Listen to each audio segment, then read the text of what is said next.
ಕಾಂಗ್ರೆಸ್ ಮತ್ತು ಕುಮಾರಸ್ವಾಮಿ ನಡುವಣ ಈಗ ಪರ್ಸೆಂಟೇಜ್ ಜಟಾಪಟಿ ಮುಂದುವರೆದಿದೆ. 60% ಆರೋಪವನ್ನ ಕುಮಾರಸ್ವಾಮಿ ಮಾಡಿದಾಗ ಸಿದ್ದರಾಮಯ್ಯನವರು ಸವಾಲು ಹಾಕಿದ್ರು, ದಾಖಲೆಗಳನ್ನ ಕೊಡಿ ಅಂತ. ಈಗ ತಿರುಗೇಟು ಕೊಡುವಂತಹ ಕೆಲಸವನ್ನ ಕುಮಾರಸ್ವಾಮಿ ಅವರು ಹಲವು ವಿಚಾರಗಳನ್ನ ಪ್ರಸ್ತಾಪಿಸಿ ಕೇಳಿದ್ದಾರೆ.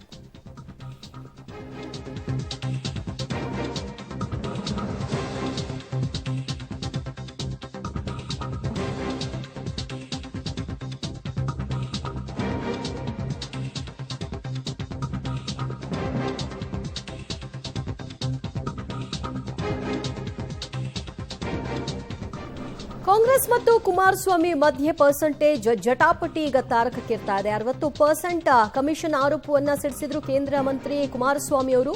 ಇದಕ್ಕೆ ಸಿಎಂ ಸಿದ್ದರಾಮಯ್ಯ ಸವಾಲ್ ಕೂಡ ಹಾಕಿದ್ರು, ದಾಖಲೆ ಇದ್ರೆ ಬಿಡಿ, ಸುಮ್ಮನೆ ಹಿಟ್ ಅಂಡ್ ರನ್ ಮಾಡಬೇಡಿ ಅಂತ.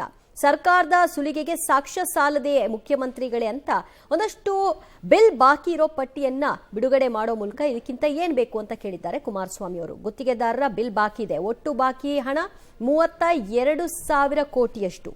ಇದು ಗುತ್ತಿಗೆದಾರರ ಬಿಲ್ ಬಾಕಿ ಇರುವಂತಹ ಮೊತ್ತ. ಒಟ್ಟು 32,000 ಕೋಟಿ.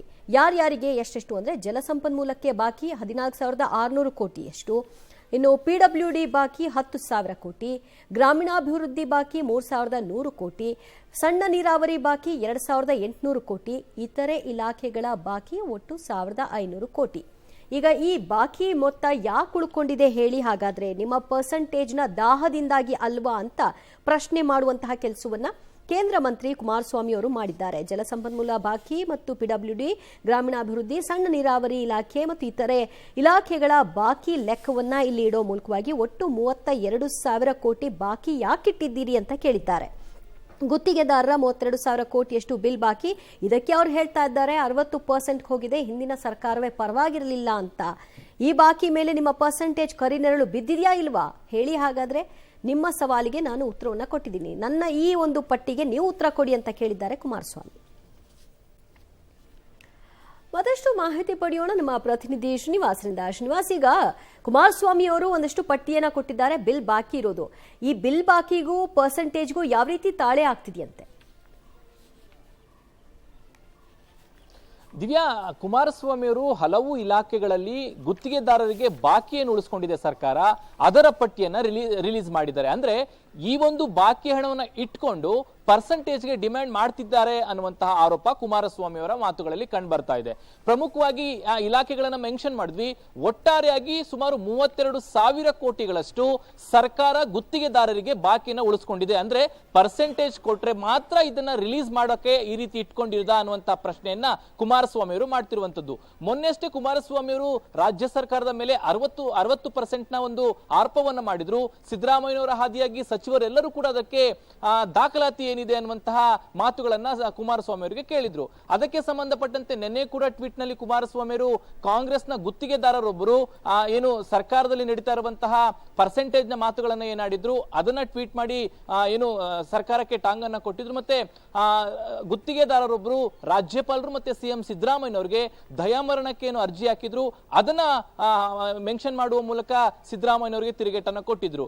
ಇವತ್ತು ಮುಂದುವರೆದ ಭಾಗವಾಗಿ ಯಾವ್ಯಾವ ಇಲಾಖೆಯಲ್ಲಿ ಎಷ್ಟೆಷ್ಟು ಬಾಕಿನ ಉಳಿಸ್ಕೊಂಡಿದ್ದಾರೆ ಅನ್ನುವ ಮೂಲಕ ಈ ಬಾಕಿ ರಿಲೀಸ್ ಆಗಬೇಕಾದ್ರೆ ಸರ್ಕಾರದಲ್ಲಿ ಪರ್ಸೆಂಟೇಜ್ ಕೊಡಬೇಕು, ಹಾಗಾಗಿನೇ ಈ ಬಾಕಿನ ಉಳಿಸ್ಕೊಂಡಿದ್ದಾರೆ, ಇದಕ್ಕೆ ಉತ್ತರ ಕೊಡಿ ಅನ್ನುವಂತಹ ಮರುಪ್ರಶ್ನೆಯನ್ನ ಕುಮಾರಸ್ವಾಮಿ ಅವರು ಹಾಕಿದ್ದಾರೆ. ಹಾಗಾಗಿ ಸರ್ಕಾರದ ವತಿಯಿಂದ ಇದಕ್ಕೆ ಯಾವ ರೀತಿ ಕೌಂಟರ್ ಬರುತ್ತೆ ಕಾದ್ ನೋಡ್ಬೇಕಾಗುತ್ತೆ.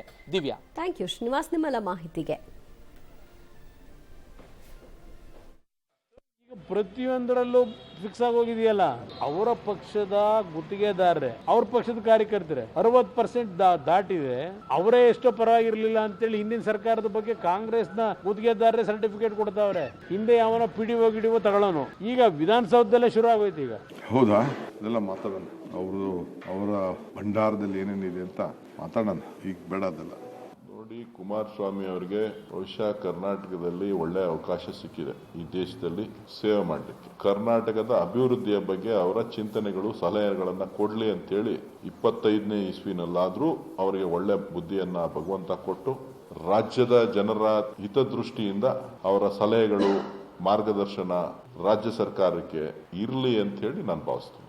60% 40% ಎಲ್ಲ ಬಿಟ್ಟು ಜನ ನಿರೀಕ್ಷೆ ಮಾಡ್ತಾ ಇರೋದೇನನ್ನ ಕುಮಾರಸ್ವಾಮಿ ಅವ್ರಿಗೆ ಏನು ಅಧಿಕಾರ ಇಲ್ಲ ಅಂತಲ್ಲ, ಕುಮಾರಸ್ವಾಮಿ ಅವ್ರಿಗೂ ಅಧಿಕಾರ ಇದೆ. ಕೇಂದ್ರದಲ್ಲಿ ಬಹಳ ಉನ್ನತವಾದಂತ ಸ್ಥಾನವನ್ನ ಅವರು ಗಳಿಸಿದ್ದಾರೆ. ಅದರಲ್ಲಿ ಅವರು ರಾಜ್ಯಕ್ಕೆ ಕೊಡುಗೆಗಳ ಏನನ್ನ ಕೊಡಬೇಕು ಅನ್ನೋದ್ರ ಬಗ್ಗೆ ಚಿಂತನೆಯನ್ನ ಮಾಡಿ ರಾಜ್ಯ ಸರ್ಕಾರಕ್ಕೆ ಸಿಗಬೇಕಾದಂತ ಪಾಲುಗಳ ಬಗ್ಗೆ ನಾನು ಕುಮಾರಸ್ವಾಮಿ ಅವರಿಗೆ ನಾನು ವೈಯಕ್ತಿಕವಾಗಿ ಮನವಿ ಮಾಡೋದೇನಪ್ಪ ಅಂತ ಹೇಳಿದ್ರೆ, ರಾಜ್ಯಕ್ಕೆ ಯಾವುದಾದ್ರೂ ಒಂದು ದೊಡ್ಡ ಕೈಗಾರಿಕೆಯನ್ನ ತಗೊಂಡು ಬನ್ನಿ. ಕೈಗಾರಿಕಾ ಸಚಿವರು ಹೌದು, ಸ್ಟೀಲ್ ಮಂತ್ರಿಗಳು ಕೂಡ ಹೌದು. ಹಾಗಾಗಿ ನೀವು ಇಲ್ಲ ಸ್ಟೀಲ್ ಫ್ಯಾಕ್ಟ್ರಿ ತರ್ತೀರಾ, ಇಲ್ಲ ನೀವು ದೊಡ್ಡ ಯಾವುದಾದ್ರೂ ಒಂದು ದೊಡ್ಡ ಫ್ಯಾಕ್ಟ್ರಿಯನ್ನ ತರ್ತೀರಾ, ನಿಮ್ಮ ಪ್ರಭಾವವನ್ನ ಅಲ್ಲಿ ಬಳಸಿ ಕೇಂದ್ರದಲ್ಲಿ.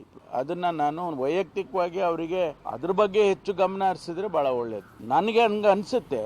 ರಾಜಕೀಯ ಆರೋಪನೇ, ಮತ್ತು ಬೇರೆ ಏನೂ ಇಲ್ಲ. ಇದ್ರೆ ಹೇಳ್ಬೋದಲ್ಲ, ಇದ್ರೆ ಹೇಳಿ. ಅವ್ರು ಯಾವಾಗಲೂ ಹೇಳ್ತಾ ಇರ್ತಾರೆ, ನನ್ನ ಹತ್ರ ದಾಖಲೆ ಇದೆ, ನನ್ನ ಹತ್ರ ದಾಖಲೆ ಇದೆ. ಅದನ್ನ ಹೇಳಿದ್ರೆ ಒಳ್ಳೇದು. ಇಟ್ ವಿಲ್ ಹೆಲ್ಪ್ ಅಸ್, ನಮಗೂ ಸಹಾಯ ಮಾಡ್ದಂಗೆ ಆಗ್ತದೆ. ನೀವು ನೋಡಿ, ಆರೋಪ ಸಾಕಷ್ಟು ಮಾಡಿದ್ರು. ಅವ್ರು ಏನ್ ಆರೋಪ ಮಾಡಿದ್ರು, ನನ್ನ ಹತ್ರ ಇದಿದೆ ಅಂತ ಹೇಳಿದ್ರಲ್ಲ, ಪೆನ್ ಡ್ರೈವ್ ಇದೆ ಅಂತ ಇಲ್ಲಿ ತನಕ ತೋರಿಸಿದಾರ?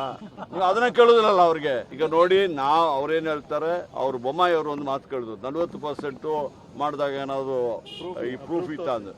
ನಾವು ಹೇಳಲಿಲ್ಲ ಅದನ್ನ ಕಾಂಟ್ರಾಕ್ಟ್ ಅಸೋಸಿಯೇಷನ್ ಪ್ರೆಸಿಡೆಂಟ್ ಅವರು ಹೇಳಿದ್ರು, ನಾವು ಹೇಳಲಿಲ್ಲ. ನೋಡಿ, ಆತರ ಅವ್ರು ಹೇಳಿದಾರ? ಅವ್ರು ಈಗ ಪಾಪ ಇಲ್ಲ, ಅವ್ರು ಹೇಳಿದಾರ ಆತರ? ಕಾಂಗ್ರೆಸ್ ಅವ್ರು ನನಗೆ ನೋಡಿ, ಅದು ನೀವು ಹೇಳೋದು, ಅವ್ರು ಹೇಳಿದಾರ? ನೋಡಿ, ಬಿಜೆಪಿ ಅವರು 100 ಸುಳ್ಳು ಹೇಳ್ಬಿಟ್ಟು ಸತ್ಯ ಮಾಡುವಂತ ಒಂದು ಇದಿದೆ, ಯಾರ್ದು ಗೋಬಲ್ ಟ್ರೂತ್ ಅಂತ ಬಿಟ್ಟು.